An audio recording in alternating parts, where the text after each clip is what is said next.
পশ্চিম বর্ধমান ও ঝাড়খণ্ড সীমান্তবর্তী রামপুর চেকপোস্টে বেআইনিভাবে গাড়ি আটকে ঘুষের অভিযোগে বর্ষদ প্রশাসনিক পদক্ষেপ নিল রাজ্য পরিবহন দপ্তর। নির্দিষ্ট অভিযোগের ভিত্তিতে রামপুর চেকপোস্টে কর্মরত 2 মোটর ভেহিকলস ইন্সপেক্টর MVINT অনুপম বন্দ্যোপাধ্যায় ও নাজিমুল হককে সাসপেন্ড করা হয়েছে। একই সঙ্গে তাদের বিরুদ্ধে বিভাগীয় শৃঙ্খলাভঙ্গের প্রক্রিয়া শুরু করে বিষয়টি তদন্তের জন্য অ্যান্টি করাপশন ব্যুরো ACB এর কাছে পাঠানো হয়েছে। 23 জুলাই রাজ্য পরিবহন দপ্তরের প্রিন্সিপাল সেক্রেটারি রবি ইন্দর সিংয়ের স্বাক্ষরিত পৃথক 2টি নির্দেশ দেওয়া হয়েছে। তাতে জানানো হয়েছে, দায়িত্ব পালনের সময় অবৈধ আর্থিক সুবিধা বা ঘুষ দাবি করার অভিযোগ তাদের বিরুদ্ধে জমা পড়েছে। অভিযোগের গুরুত্ব বিবেচনা করে তদন্ত চলাকালীন তাদের সাময়িক বরখাস্ত করা হয়েছে। Paschimbanga service classification control and appeal rules 1971 অনুযায়ী সাসপেনশন কার্যকর থাকবে এবং এই সময় তাঁরা নিয়ম অনুযায়ী সাবসিস্টেন্স অ্যালাউন্স পাবেন।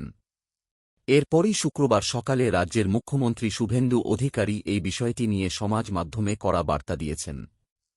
তিনি বলেন, কোনো বেআইনি কাজ রাজ্য সরকার বরদাস্ত করবে না। রামপুর চেকপোস্টে যা হয়েছে তা একেবারেই বেআইনি, তাই দুজনকে সাসপেন্ড করা হয়েছে।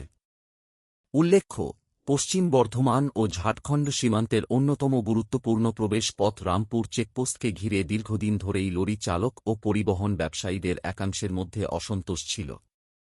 বহু লরি চালকের অভিযোগ, চেকপোস্টে নথি পরীক্ষা ও যানবাহন ছাড়ার নামে প্রায়ই অতিরিক্ত অর্থ দাবি করা হতো। যদিও এই অভিযোগ নিয়ে এতদিন প্রশাসনের তরফে প্রকাশ্যে বড় কোনো পদক্ষেপ দেখা যায়নি।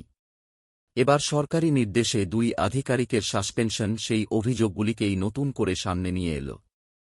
পরিবহন দফতর রামপুর চেকপোস্টে প্রশাসনিক কাজ যাতে ব্যাহত না হয়, সেজন্য নতুন মোটর ভেহিকেল ইন্সপেক্টর নিয়োগের নির্দেশ দিয়েছে।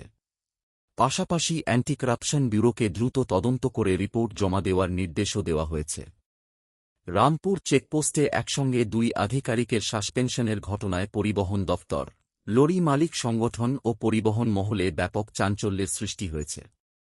তদন্তে অভিযোগ প্রমাণিত হলে সংশ্লিষ্টদের বিরুদ্ধে আরও কঠোর বিভাগীয় ও আইনি ব্যবস্থা নেওয়া হতে পারে বলে প্রশাসনিক সূত্রে জানা গেছে।